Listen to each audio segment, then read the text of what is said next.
No, but now it's not.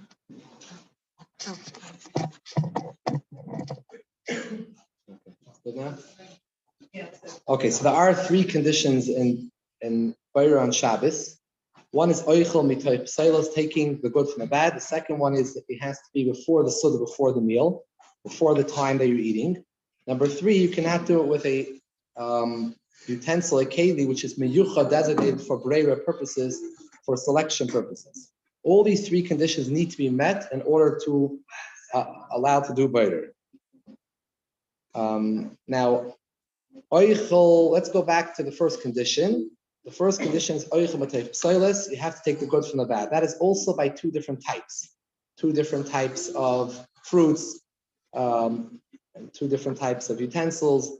It's not only when something is bad or good. Like we gave the example, like cherries and the bad cherries. So you understand that the bad cherries, the spoiled cherries, are no good. You don't want it. You want to throw it out. That's obviously designated as psailas.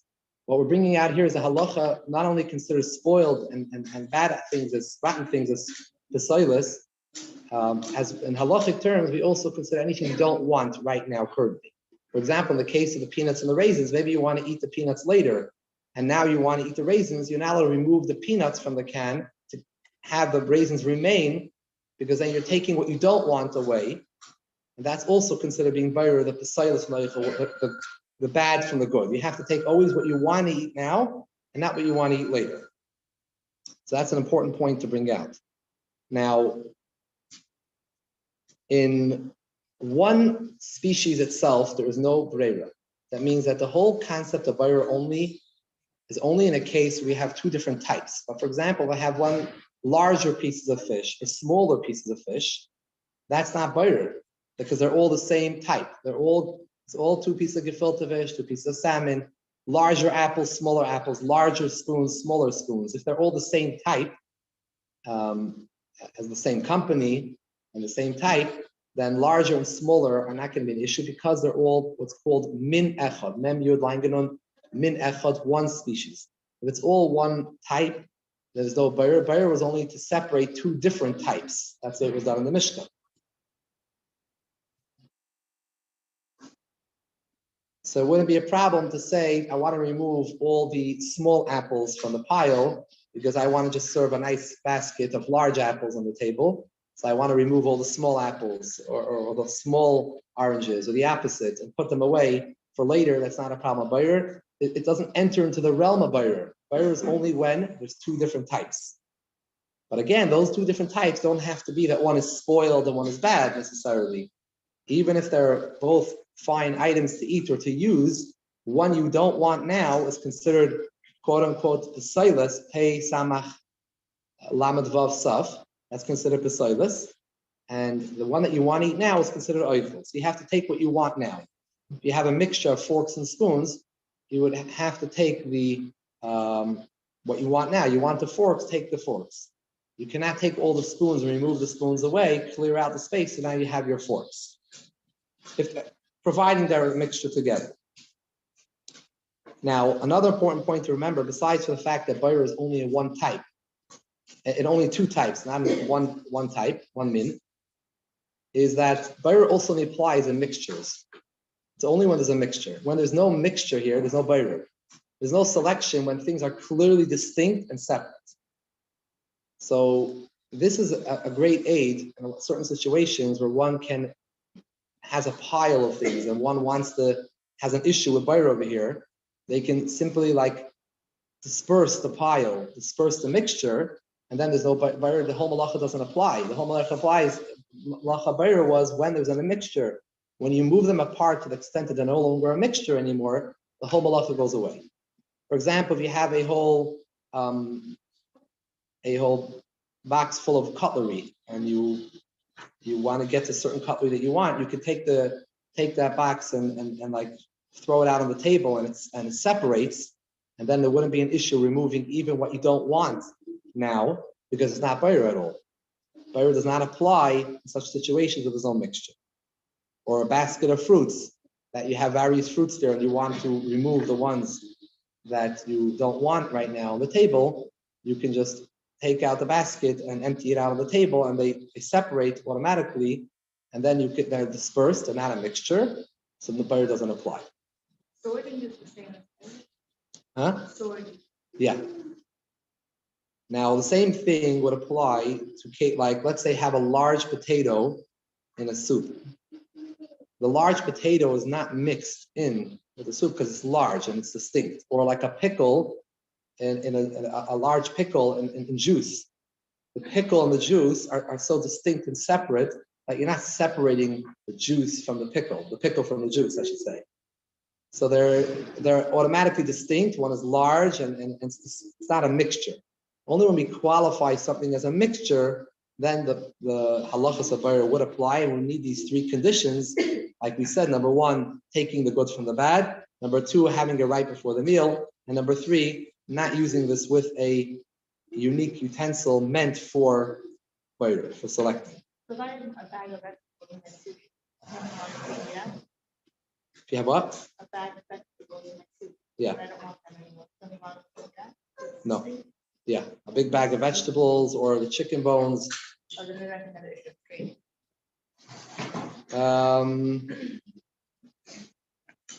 If you like shake it out, maybe, but if you just pull that right away, it shouldn't be an issue.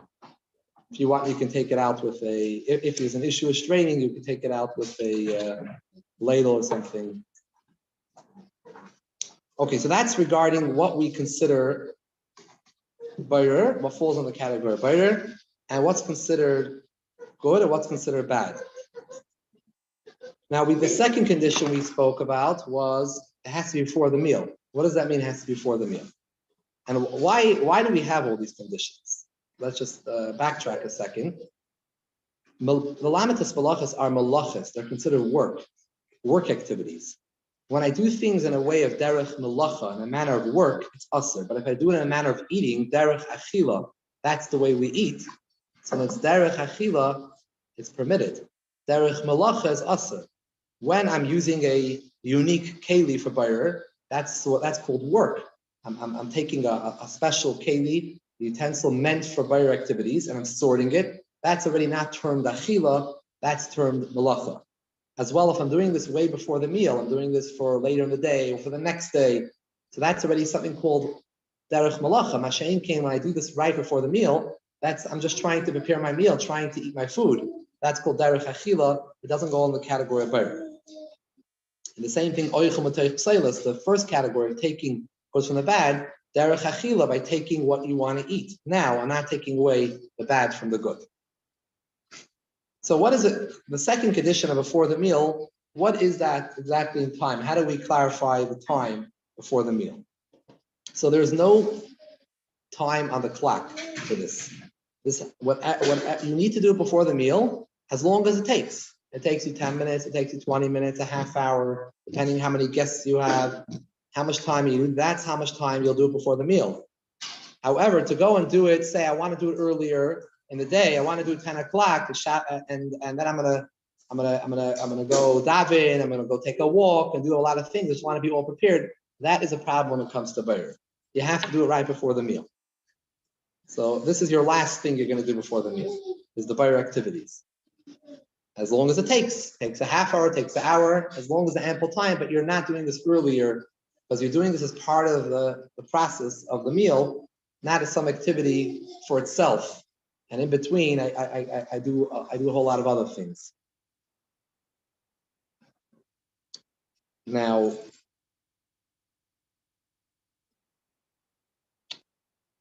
how about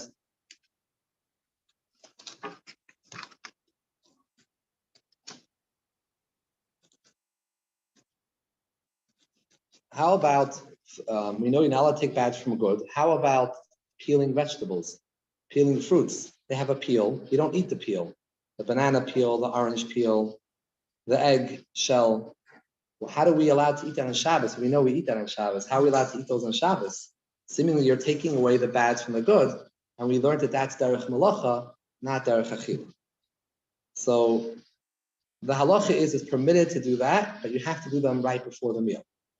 So even though you're taking bad from good, you're allowed to do that. but it has to be done right before the meal. The reason why you're allowed to do that is various understandings and paskin as why you're allowed to. It's clear that it is permitted in halacha right before the meal, but still in all, it's missing the condition, the first condition of taking the goods from the bad. So how do we go about it? So some place can understand when there's no other way to go about getting to the food besides for taking off the peel on the shell, that is not derech malacha, that's derech achila. That's one way of understanding it. There's another way which seems to come out from the Tzemach Tzedek and our poskim, seem to have a different way of understanding the logic behind it. They bring up the idea of the fact that it's grown together.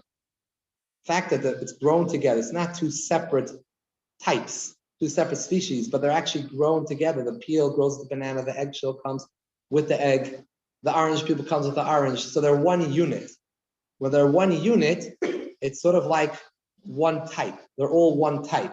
Sort of like we said before, you're allowed to make bayer, select and sort larger apples and smaller apples. You're allowed to take the smaller apples, the tiny apples out from the pile. It's not bayer because it's all one type, all apples. Or larger forks and smaller forks, there's no bayer. It's all one min echad, one type. Similarly, the Tzemach Tzedek seems to understand that the heter behind peeling fruits and these vegetables would be because it's all grown together and it's one type. However, the poskim still demand that whether you go with this logic or that logic, it still has to be done before the meal. So you wouldn't be allowed to prepare for your shalosh shuddis right after your suda in the morning and say, oh, I want to get all ready and then I'm going to take a nap and do other things. Let me peel all the eggs now. You wouldn't be allowed to do that. You would have to wait for the peeling of the eggs till before shalosh shuddis comes. We use the same, like I'll have the kid now. Huh? I'll have my kid over now, so I can feel this. Just a little piece is not going to help you. If the child, it doesn't, when we talk about before the meal, not necessarily before the meal, before it's eating time. If the child wants to have a banana, you can peel the banana. The child's eating it right now. Peel the egg, they can eat the egg now. However, to do this a while before the meal is going to be problematic. You have to do it before the meal. So there is a unique heter for these situations, as well as, let's say, pulling off the skin of the chicken. If you don't want to eat the skin of the chicken, even though you're taking off what you consider as bad and what you don't want to eat away from the good, but since there is no way to get about it, to getting to the chicken, getting to the fruits without peeling it, removing the skin, you're allowed to do that, but it has to be done before the meal. And therefore, for example, when it comes to bones, the bones of the chicken, we don't remove the bones of the chicken before, because the bones, you do have another option. You can remove the chicken from the bones. You can hold with a knife, hold down on the bone of the chicken, and you pull away the chicken from the bone, or the fish, same thing. So since we have another way to do it, we don't allow you to take away the bones. But when it comes to the skin of the peel, you have no other way, and therefore it's allowed to do it right before the meal. Yes, so the question is, why are there like a differential between like different peels? Like, isn't it like egg peels, you're supposed to like peel it with the garbage, like, or like it's muksa, like, or pistachios, like why is that different than a banana pistachio? Like, why pistachio shells are muksa or? I'm not sure. It's a good question. Well, the cucumber you could eat technically, but like banana. Right. I don't know. I'm saying like it's not like at all. Right. So it wouldn't be a buyer question. It would be more of a muksa question about creating muksa. Now, What about washing the like leftover pieces of shell egg? that's okay. Washing under the water is okay. What about cutting off the leaves and cutting off fruits from produce? So if you can do it by putting it down on the cutting board and just cutting it off like this, so you're not selecting, then you pull away the good part from the bad part. That's better. But if you can't, then you can take off that part, similar to taking off the peel. If you have no way to get to the fruit without removing that bad part, you can do that. Anything with like stickers, stuff on an apple, like Yes, same thing. You could either cut it off, and if that's not going to be workable for what you want to do, then you can just peel it off. Nothing wrong with it. Better not to take all the sticker and take off the thing with it. Yeah. Now, how about we have removing pits or melons and things like that? Can't open melons. How do we remove the pits? The same idea applies. So therefore, we should first shake it out, turn it over and shake it out, and try to get whatever we could out by shaking it. Whatever's left over, you can take it out by hand or with a knife, because you're or with a spoon, because you have no other way to get to the fruit. You don't have any other way to get to the fruit. It's like a peel. The seeds are covering over the fruit. You have no other way to get. So whatever you can get out by shaking it, that's what we should do. But if you cannot get out by shaking, or it's not practical to shake it out, so then you can just scoop it out and remove it. Again, right before the meal. Since in this case you are taking bad from the good, you should do it right before the meal. So in summary, usually whenever it's impossible to get to the fruit or to the vegetable, you'll be allowed to take the bad from the good, but only do it right before the meal. As much time as it takes to prepare that dessert or that appetizer. It's the same with avocado. With the cattle pit, you can't really shake out. There's no. Well, I guess you could squeeze it. You could squeeze it out, maybe. Usually when you squeeze it out, the fruit comes out. I mean, I don't. What would you usually do during the week? Huh? If you could loosen it a bit and then turn it over and shake it out, that's better. If you can't do that, it's stuck in there, you can pull it out.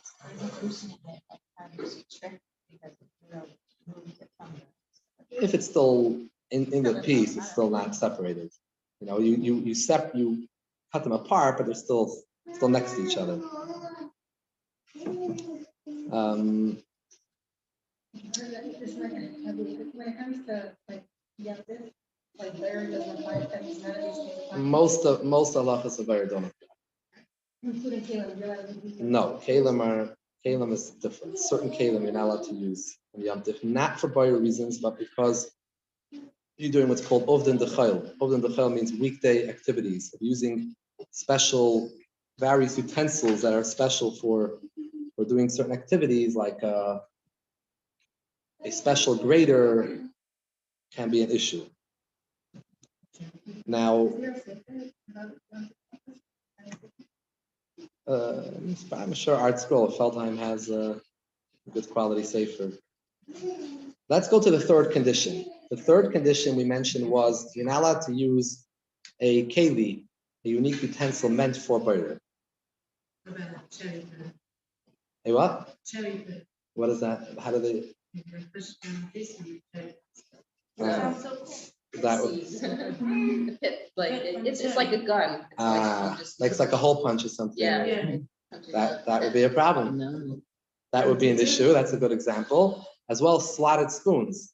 Using slotted spoons, when you're using it in order to separate, you use now a keli, which is meant for boiler. It's meant to separate. Again, in a case where you're dealing with a very large potato or large vegetable, like we said, in the case of the pickle, that's not considered separating at all because they're so distinct and separate.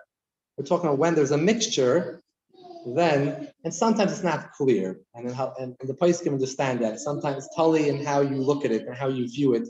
Is this considered by you mixed together or not? If it's large enough that it's considered distinct and separate, then it's not at all in the realm of both. So why wouldn't the avocado be large?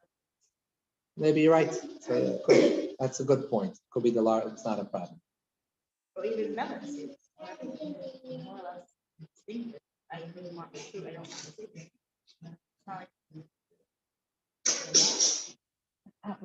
It's a good question. There is a discussion about peels and why they are not considered distinct.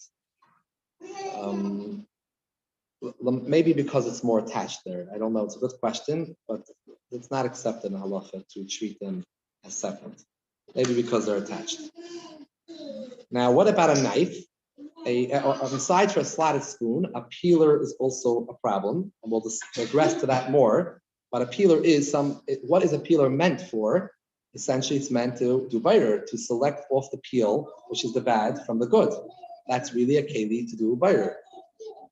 A knife is not meant to do bayer, so there's no problem in using a knife. There's no issues using a knife because it's not a keli to do bayer. It's just meant to cut things small. So I once heard about a peeler, like it depends what you're peeling. Like Right. So now, after saying that, there is a discussion about certain fruits or vegetables where the peel is, most people eat the peel.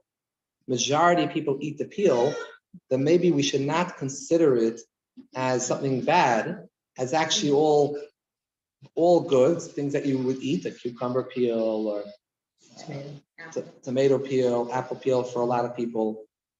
So in those cases, how do we view the peel? So this is a discussion. It has nothing to do with the using a peeler itself. The peeler is definitely a keli meant for bayer.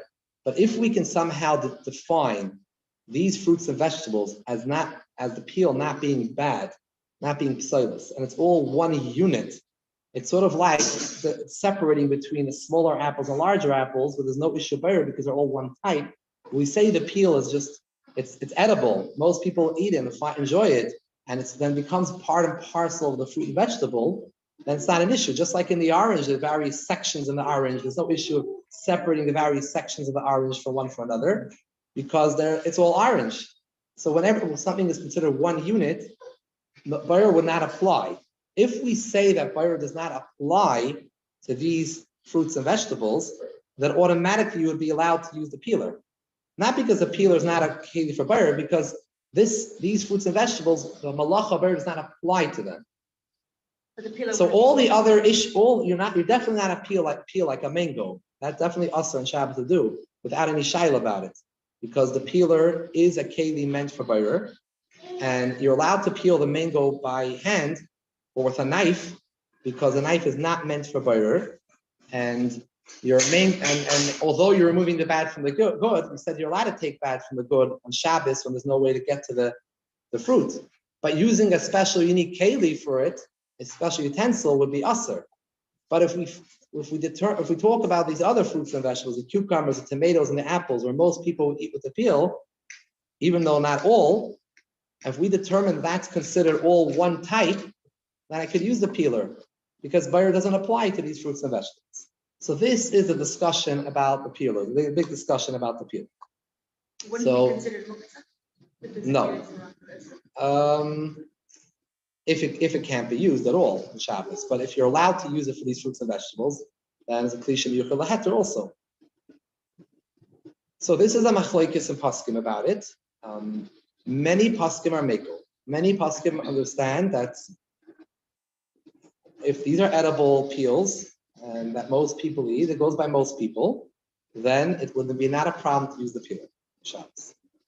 However, some paskim understood that since you're not eating the peel and you're removing it right away and throwing it into the garbage, that you have designated that peel as bad, and therefore for you that's considered psilus. So this is the discussion about the using of the peel regarding these fruits and vegetables. Most poskim are mekel and lenient regarding using the peel. Some do disagree, and so I'm not going to get involved in this discussion. This is up to your personal family, your rav. Definitely in case of need, if you have a lot of guests and you're having a lot of people and you feel that it's pressurizing and you want to use the peeler, you can use the peeler. Those that are machmir and don't use the peeler in regular situations, when they can go without it by using the knife, kol hakavod, very nice. It's definitely a hiddur. Some places can point out that if you will use the peeler and remove a little bit more with the peel of the fruit itself, you've taken also some of the fruit, you're taking a larger part that you normally wouldn't do, that would be mutter according to all opinions.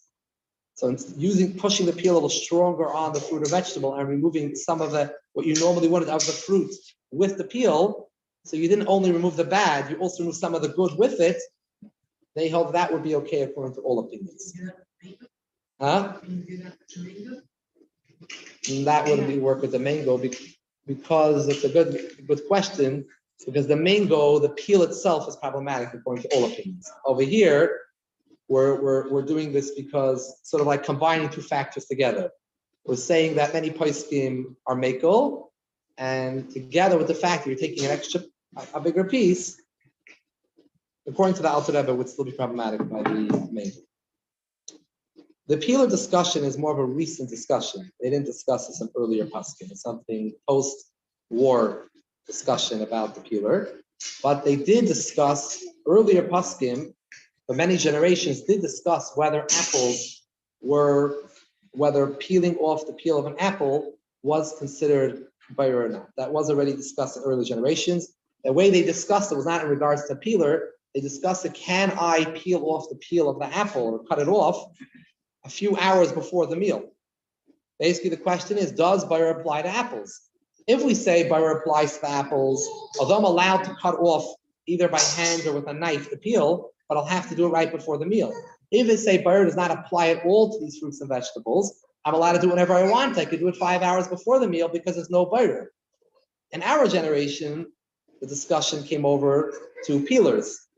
I don't know exactly when peelers were invented, but the discussion is about peelers, and it's the same discussion. Do we consider the peel one unit, the edible peel one unit with the fruit or not? And again, most poskim in the past generations were lenient with this, and they did consider apples as being one unit with the peel with the apple, because most people eat it. Even the poskim that were machmir, some say later on that was because in their generation people did not eat the peels of the apple. But now in our times that people do eat the peels of the apple, those poskim themselves that were machmir would agree that there is no bayr applied to apples and all such type of vegetables. So it's apples, cucumbers, tomatoes, and things like that, where most people would eat the peel, you would be allowed to use the peeler. But again, some do disagree, and some hold that pulling off the peel and and you're not eating it, just putting it in the garbage is clearly the act of bayr, and they have an issue with it. So that's why you see differences in halacha, where some people use the peeler, some people don't use the peeler. I would definitely say in a case where you feel there's a lot of people coming and it's difficult, you can allow yourself to use the peeler. If you want to be mahadir, it's definitely makom lahadir. Would it make a difference if you're peeling it because there's people that like the peel, but there's certain people that have to eat the peel? Would that make any difference? No, over here we go by majority of people. We determine by majority. Would it be different on Pesach?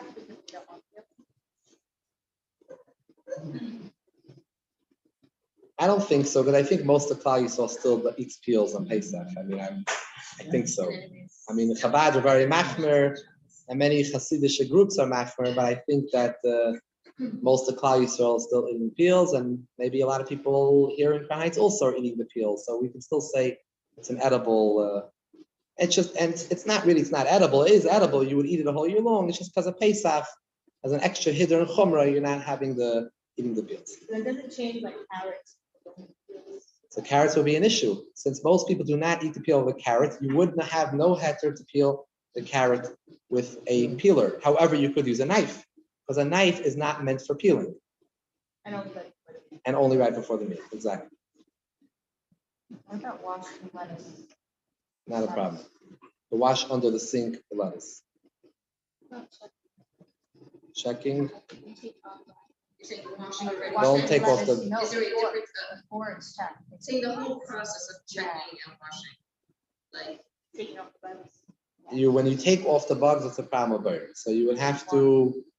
What you should do is try to take the good from the bad. I'm saying like Meaning if you're soaking the lettuce in vegetables, before Shabbos, let's say. And on Shabbos, Rinsing off vegetables under the sink is not a problem on Shabbos. There's a lot of discussion about that. You want to wash off dirt off various vegetables, whatever it might be. The sprays is not a problem to wash it off underneath the sink. I heard there might be an issue like let's say if there's live bugs on the lettuce and you're washing it, you're like killing the bugs or I don't think, the amount of bugs that there are usually very, very little, and you're not having an intention to kill it. You're just trying to wash it off. Not necessarily you're going to kill it, just washing it off. And, it's not your intent. I don't think that would be an issue. They don't always die from the blood. They don't always die from the blood. Yeah. So you're saying, I mean, like basically like I'm throwing out pieces of lettuce. So the outside parts of the lettuce are not a problem. That's like the peel. So you can just pull those off right before the meal, take them out, and then you cut off the bottom, and then you don't pull away the bottom. You pull away the leaves, and then you wash the leaves under and you check them. If you find a bug, the question is how do you do with that part of the leaf? So most people today would maybe throw out the leaf, but if you want to keep the leaf, then try to hold in one hand that area where the bug is and pull out the other part. We'll talk right now about another way to go about these things and how the Chabad approaches. But just give me a second. At the ending of the meal, when you finish your meal, you have a lot of times like soup bowls, and you don't want to put all the soup just put into the garbage, and your garbage is going to leak. You want to put the liquid into the sink. So you're going to basically be separating the liquid from the rest. They're both going to go to the garbage. But you want to separate. Is that better? This is a question I always had, and I discussed it with Rabbanim, and they said if both items are going to the garbage, that's not better. You're just separating for the garbage, that's not better. So you want to throw it into your sink and let the filter in your sink filter it out, or you want to do it by hand. In either case will be okay because you're not eating any part of it. Now, regarding the lettuce and the bugs in the lettuce, and what happens commonly, or sometimes you are, let's say, squeezing a lemon into your salad, and a lemon seeds fall in, and you want to remove the lemon seed. Or you're trying to eat your soup, or you're about to serve your soup, and you notice that some particle fell in, and you want to just take out that particle. How do we go about doing it? So here's a little interesting background. This is a little more interesting. This is a machlokes, and the Alter Rebbe held one way earlier in his life, and he changed later. And we go by where he changed. So in the Alter Rebbe Shulchan Aruch, he followed a minhag that was a common minhag that was already quoted by an earlier Paisik called the Taz in Shulchan Aruch. The Taz held that when you take the bad with some of the good with it, that's not butter. So I can take out the part of this. If I take out from a little bit of the soup with the particle, that's not a problem. As well as, let's say, what was common those days where they had a lot of flies around and they had fly in the wine, or a bug was in the becher, or maybe a piece of cork fell into the becher. How do you remove it from the becher? So according to the Taz and the Alter Rebbe in his Shulchan Aruch, before he changed his mind, you were allowed to take in a spoon and take out some of the wine or some of the soup with that particle, with that bug, remove that piece of lettuce, the bug from the lettuce, not just the bug, remove the piece of the lettuce. That's not better because I didn't just take away bad, I took also some of the good with it. And that was common thinking until the Alter Rebbe later on changed his mind. The Alter Rebbe was more machmer later on. When he wrote his Siddur, he published his Siddur he wrote his Siddur much later than the Shulchan Aruch. And in his Siddur, the Alter Rebbe changed regarding a few halachas. He changed his mind. And this is one of them, a famous halacha. Everyone in the Welt, not only Chabad, outside Chabad knows. The Alter Rebbe changed his mind and was machmer and said that you should not rely on this heter to remove some of the good with the bad. So in the Welt, this is the most common heter they use, and all their svarim that you would have in your house, you would buy any books you find from Feldheim, Art Scroll, various books will tell you this heter. I don't know if they're going to let you know that Alter Rebbe held differently or not, but the Alter Rebbe did not hold that you could do that. So that makes it more difficult. So the question is, how do we go about with the Alter Rebbe's Pesach? What if we So take out some of the good and then you eat like that? Take a lemon seed with salad and then it's like mint. So that would be okay. So for example, let's say, before we get to practical cases, I want to share with you an interesting story. There was the Gerer Rebbe that, there was a Gerer Rebbe who escaped right before the outbreak of the war, just like the Frierdiker Rebbe escaped. The Belzer Rebbe, the Gerer Rebbe escaped, and the Frierdiker Rebbe actually came out earlier, and he managed to help the Belzer Rebbe, and the Gerer Rebbe helped them come out. So the Gerer Rebbe arrived in the Eretz Yisrael, and he was passed away right in 1948, the year the the state was established. And today the Ger Rebbe is the grandson of that Ger Rebbe. So this Ger Rebbe, when he was in Ger, in the town of Ger in Poland, which is not far from Warsaw, so he had a little story what happened with him by a Shabbos meal. I heard this episode from an older individual, he should be well, and his uncle, who was at the meal in Ger in Warsaw, told him the pre-war, told him the story what happened. And I've seen it recorded in other svarim. I've recorded the story, but I actually heard it from someone whose uncle was there at the time. So while they served the soup in front of the Imre Emes, his name was the Imre Emes, they called him, the Ger Rebbe. They served him the soup, and there was something in the soup, some psila, something there, a particle, something was there that was not edible, and he wanted to remove it. And everyone saw this, and everyone was waiting to see how is this Rebbe going to deal with it, because we know the famous heter of the Taz, and the Alter Rebbe went within the Shulchan Aruch, and that's how the Mishnah Berurah goes also, that you're allowed to take your spoon and take some of the soup with the particle, there'll be no problem. That's not bayra. You're taking some good with the bad. However, the Alter Rebbe and the Siddur did not hold that way, and here you're dealing with a Rebbe and a Hasidic Rebbe, who generally the Hasidim try to follow the Alter Rebbe, as not as much as we do, but to some extent to be concerned for the Alter Rebbe's words. So everyone's watching how the Rebbe is going to go about this. The Rebbe stuck in the spoon underneath the particle. He did not pull the spoon out. He left the spoon in the soup underneath the particle. He lifted up with the other hand the bowl of soup, and together he lifted up in the air. While they're in the air, he pulled the soup bowl down. So he pulled the good from the bad. This is an unbelievable chap that he instantly chapped to do it, and this is like disgust. Wow, like that he had this sharp intuition to pick this up right away, intuition to do this right away.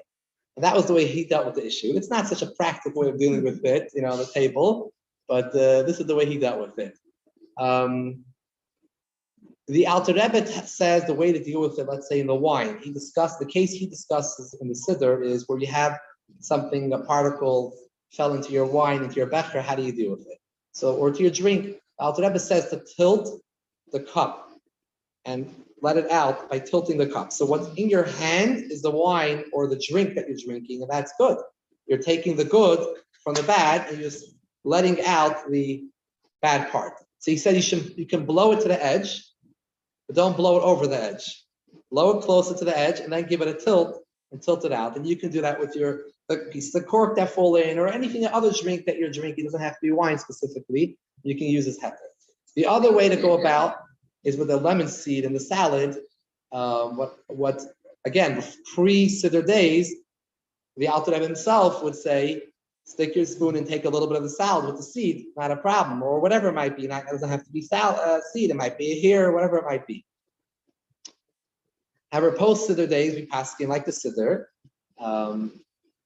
We would have to do things differently. So what I would suggest is you can either do what this Rebbe did, if you're able to manage to do it. You can put the spoon in there, and without moving it up at all, pick up the whole bowl and just pull it down.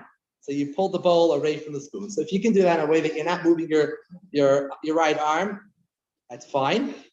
Other way you could do is take a larger amount of salad with it that you wouldn't normally take out. You don't want to take out, you don't want to lose the salad. You want your salad. You just want to get rid of the seed. So if you take out a nice clump with your spoon, you can put it on a plate or on the cutting board, and then with your spoon, just remove the salad the good part, and put it right back into the bowl. So then you've taken the good from the bad. So it requires a little bit of thinking by on the spot how to go about it. No, you're doing Hashem's Ratzon. Hashem Yichud Kudsha B'Richa Shchinte. It's a beautiful thing. You're taking the good from the bad.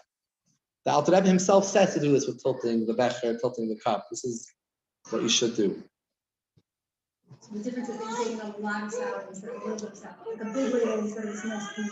Right, you're taking a larger amount, so then it's clear that the extra salad, the question is why the Alter Rebbe changed. That's good. The Alter Rebbe didn't explain himself. He just said clearly he said very strongly not to rely on this heter. It was very clear.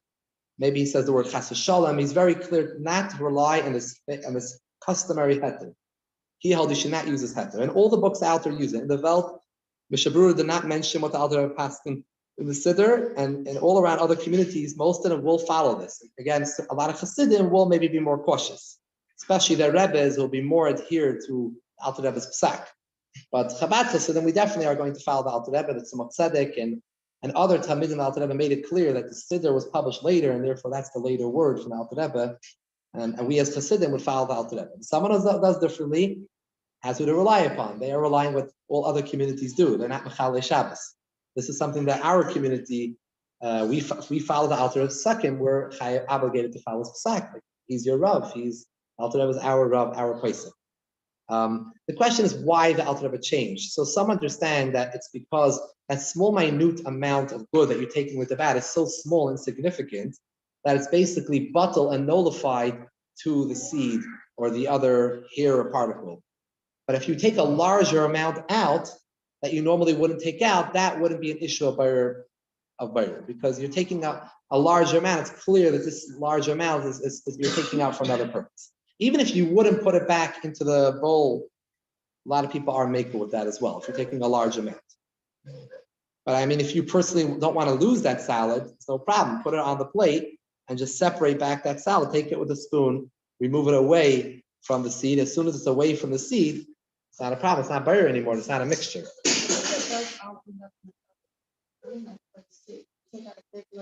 It wouldn't be a problem, yeah. If you're taking a large amount, you could be lenient even though you're not using it. I'm just saying this in a case where you don't want to lose that soup, you don't want to lose the extra vegetable salad, and this is what you can do. I usually rely on this kind of, let's say if I'm like when I'm preparing food, like if there's like a bad part, I'll take it away with some good. Like if I'm cutting avocado and there's some brown in it, like I'll just. So avocado might be different. Avocado might be different because it's sort of like a peel. When I have no way to do it, it's different. Question is if I have two ways. No, I'm saying the bad of the avocado. Not saying the avocado itself. Right, but so the question over there is if the bad is not allowing you to get to the good, it's sort of like the peel. If you have no other way to do it, if it's still part of the avocado and you're pulling away the bad, that could be okay.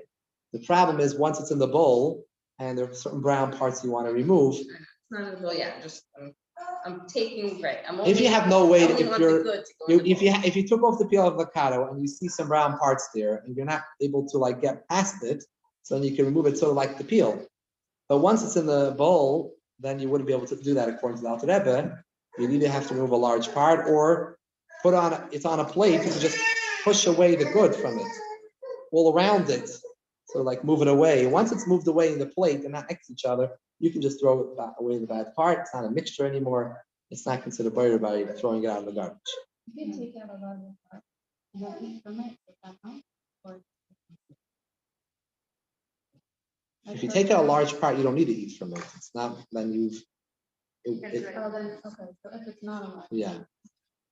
That's what's without things spread out, like, does that mean I'm touching, or does that mean it's not piled up? Like cutlery, like. If they're touching a little bit, it's okay. As long as they're not considered like you have to move them around to get to. It's like clear. Here's my fork, and here's my. If it's clear. We have to finish a shir just to mention another common cases. Just another common case of butter. Sorting the laundry from laundry bag could be a problem of butter. Again, we're not dealing with anything bad, but something you don't want now. I'm going to take out all the things I don't want and throwing them out, and I'm doing butter. So, but moving things around in the same basket or the same drawer is not butter because I've never separated them. So I'm going to take out all the laundry and separate all the pants, all the socks here, all the shirts. That's problematic. That's butter. But if I'm going to, in the basket itself, move things around, even I don't want it, I'm moving aside to get to what I want and look for what I want, that's not a problem because I never removed it from the basket. I never really selected. It's still a mixture. This whole pile remains mixture and I've not selected them and separated them. It's all a mixture. I'm just in the basket moving it aside to get to where I want. That's okay. As well in a drawer. If you want to get to some socks that might be on the bottom or things like that, that's okay. Because it's all within the drawer. I'm not removing it. There are some places that even want to allow if you remove it from the drawer and you put it right back in. If you took it out in order to put it back in, just in order to get what you want, and already put it back, also that case, since you had a mind to put all the laundry back, whatever it might be, just an example of the laundry, so therefore you never really separated the pile.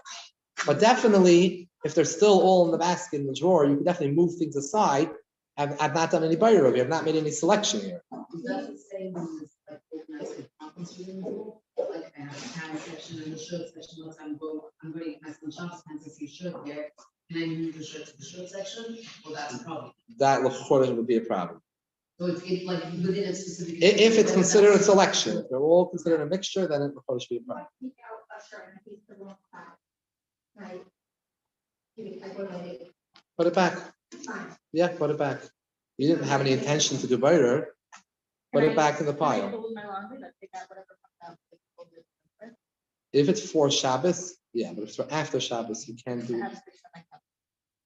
Yeah, yeah. If you're not doing it in any specific, like you're saying, selecting manner, you're taking one by one, and you're doing it for Shabbos purposes. I don't see what the issue should be. If you take the basket and just pour it out and like that, then it's not a mixture anymore. That's a very common eitzah in bayra is to make a non-mixture, and automatically bayra disappears. Bayra is only when we're separating a mixture one from another.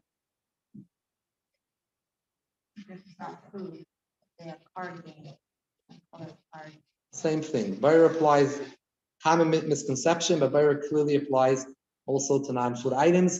And the other misconception is that bayra doesn't only apply to bad things, it also applies to things you don't want to eat right now. Like raisins and peanuts or other things that if you don't want it now, that's considered bad. So you can't, if you have like right in front of you a pile of raisins and peanuts, it's very easy to be over on bayra. Bayra is very easy to be over. You can very instinctively push aside the peanuts. That could be a problem that you've just been over on bayra. So you have to take the raisins if you want the raisins now and leave the peanuts. You know, the peanuts are edible, they're perfectly fine. And maybe you yourself do like them, just not at this moment. It's still an issue because whatever you don't want to eat right now is considered bayra. How could you clean up a mess of food? So that if it's a mixture, depends if it's a mixture or not. I mean, Don't shoot it into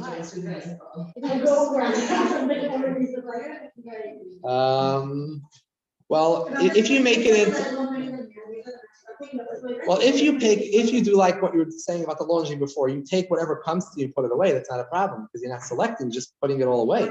But if you're taking out from that pile, if you're taking out of the pile all those specific toys because you want to do them first, and you want to get all that specific toy cleaned or cards done first, that could be a problem. If you just take whatever comes to your hand and put that away and make it neat, because you want your place neat, that's not a problem. It's not It's easier to get the next week on it.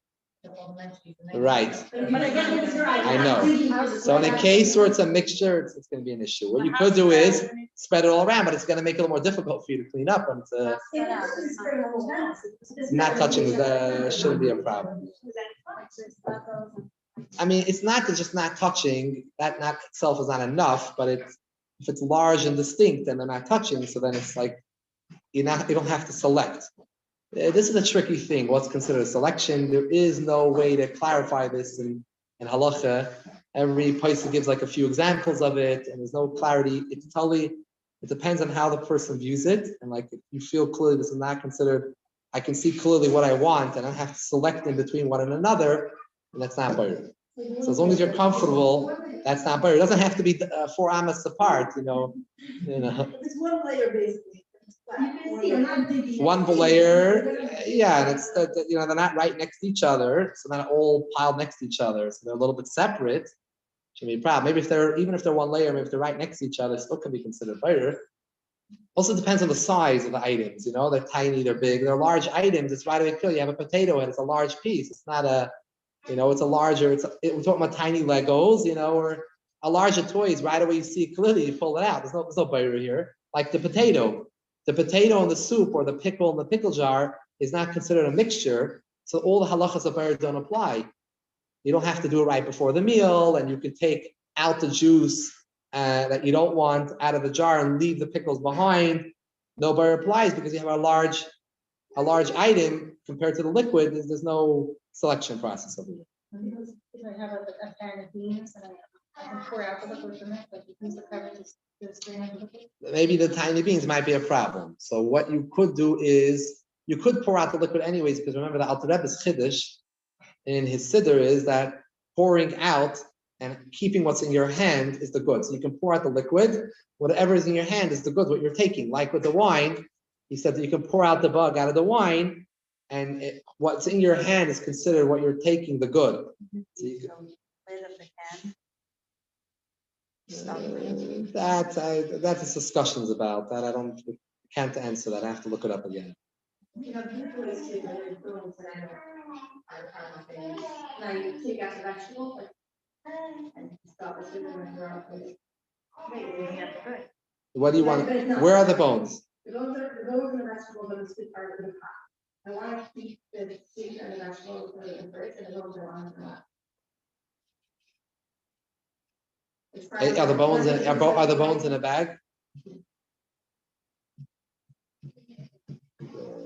It's an issue. I mean, if you want to keep the soup and separate because you want to put in the fridge, that would be a problem because although you're taking the soup away, that's a good from the bad, but you can only do that right before the meal. And you're not doing it, you're going to put this away for after Shabbos.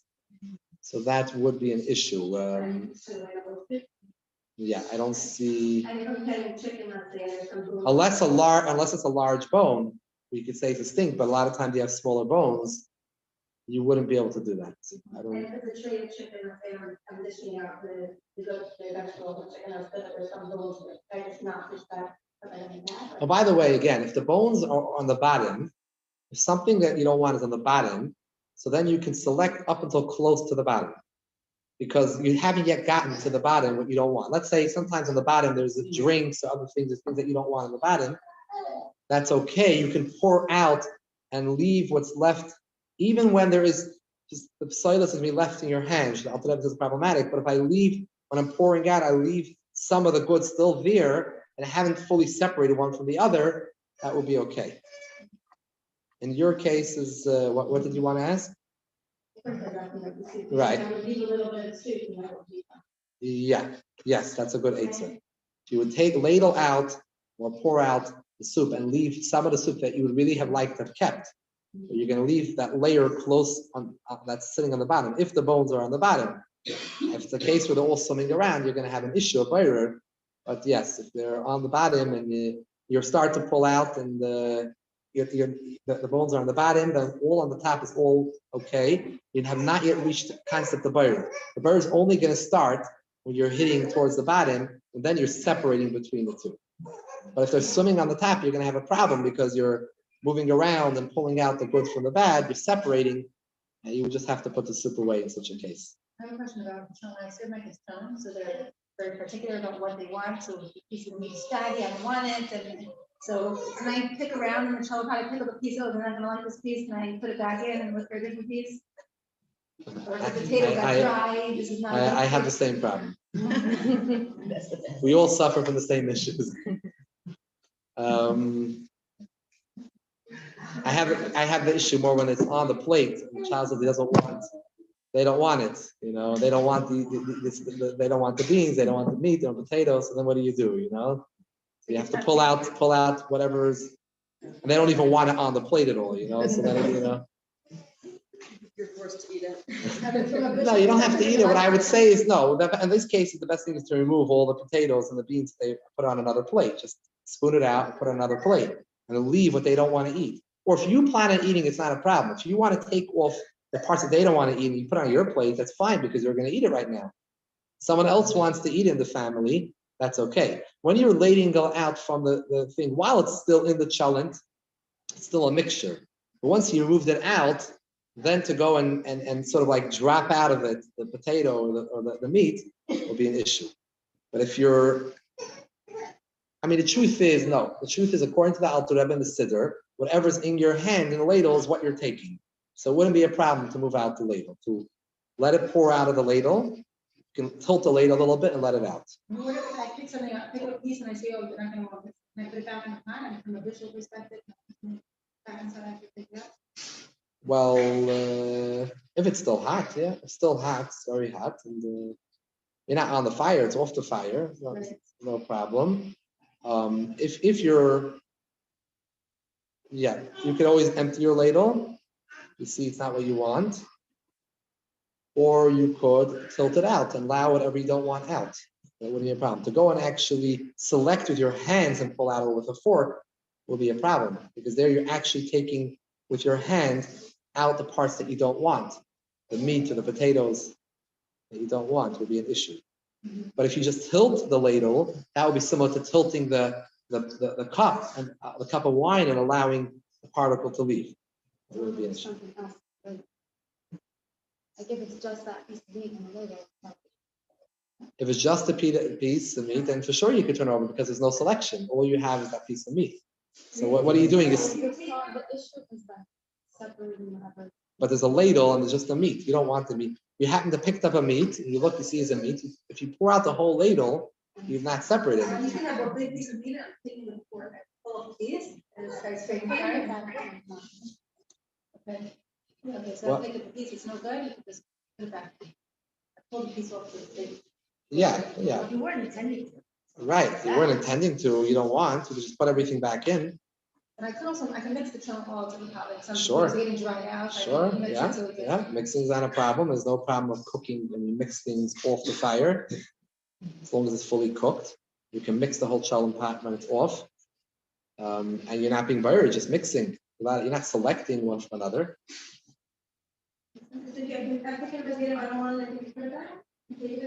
Yeah. What type of burr have you done? I mean, you took out something which you thought is what you want, and then you're just putting it back because you realize you don't want it. I don't see putting it back is only helping you. Just putting it back in the mixture. It's not. You're not separating. You're not selecting. You're doing the opposite. You're putting things back into the mixture. There's no problem if it's still hot. It's still hot. It's boiling hot. There's no problem to put it back inside the I pot. had one more visual question that happened last week with the night. Thank you very much, everyone, for joining the series. Yeah. Any other questions? Yes, when I come to the meat, I have one big piece of meat in the phone, so I put it in my crock pot like 3-4 hours before Shabbos. And then Friday night, like after the meal, my daughter wants Shabbos, so I thought it should be ready by now. So I took it out. The meat was ready. It was brick, but it was like tough that I maybe with a knife I'd be able to cut it, but with just sticking my fork in with one hand, it was hard to pull off the pieces. And I was thinking, I want to put this back. I did put it back, but I was thinking, I'm not sure if this is considered. If most people would eat it, you go by most people. Most people consider that fully cooked. Most people consider that fully cooked. You have to go by most people. So if you're in doubt, in this case, you have to be careful. Like that's the tricky thing when it comes to the challenge, especially with crack pots, where it might not be ready. You know, you have to make sure that you put up a little earlier. So fully cooked that people would enjoy it. It's not just that people were able to eat it. And I guess that's the idea. I mean, it's edible. I think it's Not sure how we define it. It has to be fully. The language uses fully. The majority of fully cooked. That most people consider it fully cooked. Most people consider it fully cooked. You know, we can always leave things on the fire more and it gets softer and softer. That doesn't mean that it hasn't been cooked until now. It could be it's fully cooked. Is it raw? Any part of it raw? Or not raw? It could be makes it taste better by leaving it on the fire. Maybe some people like it this way. So if something is fully cooked, it's not raw. It's not a problem. If you're leaving it on just so it should be softer and not more geschmacker, it's different. You know, challah tastes different Friday night and Shabbos morning. So it's some people like that Friday. If they like the Friday night, it's fully cooked. It's fine. It's just the fact that the next morning it's going to taste better. It doesn't mean it's not been cooked. So you have to ensure that it's fully cooked. Once you know that everything's been there fully cooked, then you can put it back on. If it's not fully cooked, you're going to get yourself into problems. You're not going to be allowed to put it back in the fire. It's not so much what's considered fully cooked. You have to make sure you're out of measure of doubt. I don't know. I mean, usually I think they say that slow cookers take 6 hours, right? Is that what they say? You know. So if I look up online, how many hours it take I know, but if you look up online and then before your eyes you see it's still raw, it's not gonna work, you know? So you have to, It's more than ask people, do you think this is fully cooked? Like, the question is. if you have a doubt, then ask your, People consider. Where do we access the other videos or these videos? I don't know. Just ask who's in charge here. Question about storing laundry. I have a bed covered with folded laundry. Right. And like a pile of undershirts after separate different kids, or a pile of socks, different sizes. Is there a way to do this, or do I put it right back in the? Right. Also something we all struggle with. Some say what you could do is another trick. Some people say is taking from the sides. It's not boiler. So as you're removing from the sides of the edges where it's not mixed in, so the sides are not in the middle. Right. So you take things from the edges. A pile of sacks is going to be. I really don't have a head to with you. What if I spray them on? Yes, if you took the sacks and gave them a Take the pile, throw, no problem. The top one, I put in that pile, the next one, I put in the next pile. Like Yes, that. some are okay with that because they're not if that part has not been mixed. Right, if it's not been mixed, the things that are in the middle of the pile, that would be an issue. So that's tricky. You have to use your seichel and think it out when you're doing It's the also laundry. not, it's not like, oh, is it considered like before it's needed? I guess that is needed, yeah. Well, no, it would be buyer either way. Because either way, even if you're taking you don't need it for Shabbos, so you don't need it all. It's going to be Clothing if I write the bed. right, but since you don't, so therefore you're allowed to remove it from the bed. It's not a preparation week, but so doing the buyer act would only be if you needed those shirts, those items for Shabbos. So you have to do it in a way that's not buyer. So if they're separated and distinct, let's say you have a big pile of towels there. There's no buyer. It's clear there's towels. And also it could be a pile of undershirts are not towels, a pile of pants, it's clear. Pile of socks, that seems to me as a buyer issue. I mean, there you clearly need to look and see which size and which child. And I don't see how you're gonna get away. The only way you could deal with that is if you want to separate it on Shabbos, is to take the whole pile to another bed and throw them out on that bed. And then they're separated and then there's no buyer. And then you could put each one away in a proper place. Other than that, you'd have to just take the pile and put it in some place and after Shabbos, sort it out. What if the chicken or some skin or bones, I want to put it away, can I take out the chicken and the vegetables that I want and leave the skin or, it's not like a major mix, there's the bone here and the skin here, and I just take what I want, like chicken. This goes into the question of the soup, similar to Right. the. So it's not shredded, you come easy to shred it out. Dirty enough to- Easy to- I mean, the issue over here is that it's a mixture, and so it's buyer. And even if I take the goods from the bag, what I want, I'm not doing it before the meal because you don't want to eat it. So again, the same question. And if the bones are another side of the tray, then it's. Right, if they're not a mixture, it's not a problem. Or if you want to create it as not a mixture by sort of like, right, yeah, disperse it somehow, flip it over into a larger thing, then maybe you could separate it somehow. As well, you could use this other eight I was saying that you could separate the chicken until you get to the area where the chicken is mixed with the bone. The ones that are on the outer circle are not mixed. But once you're getting in closer, then you have to separate the bone from the chicken. That's where you're getting tricky. So it could be you can leave the rest and mix together.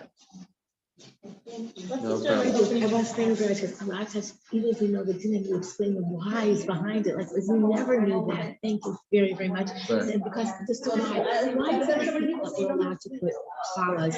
I say they challah for Shabbos and then you don't use them all, but you could put it in the freezer for next Shabbos. It's not like scary. Do we do that? And maybe you said in the class and I may I have didn't missed it. discuss it, no, because it's about like hachana. I didn't discuss Yeah. it. These are about hachana. Are we allowed to?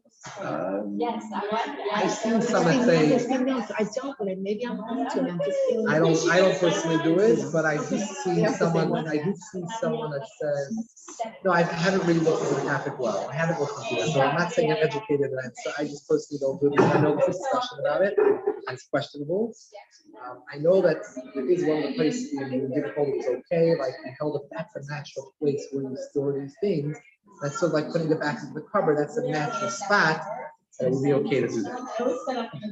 Because it's questionable one, I just leave out the shop. Me too. Okay, just wanted to know. The Thank question you. more becomes if you're dealing with meat, chicken, which gets spoiled. Perishable. Yeah. Perishable there, I think there's more of a head. Is that why you like to put the soup in? Right, there's more of a head of these things. Okay, thank you very, very much. It's amazing. Sure.